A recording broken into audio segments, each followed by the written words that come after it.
কক্সবাজারের টেকনাফে বাংলাদেশ জাতীয়তাবাদী দল বিএনপির কেন্দ্রীয় কর্মসূচির অংশ হিসেবে নতুন সদস্য সংগ্রহ ও নবায়ন সভা অনুষ্ঠিত হয়েছে। এতে প্রধান অতিথি হিসেবে বক্তব্য রাখেন কক্সবাজার ৪ সংসদীয় আসনে মনোনয়নপ্রাপ্ত সাবেক সংসদ সদস্য শাহজাহান চৌধুরী।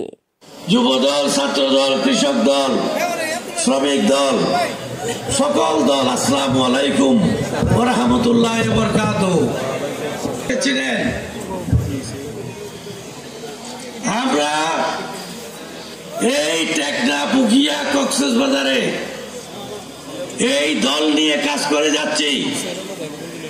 শহীদ রাষ্ট্রপতি জিয়া ছিলেন। শহীদ রাষ্ট্রপতি জিয়াকে আপনারা চিনতেন তো নাকি না ছিলেন? এই দেশে এই দলটি প্রতিষ্ঠা করেছিলেন কেন? বাংলাদেশকে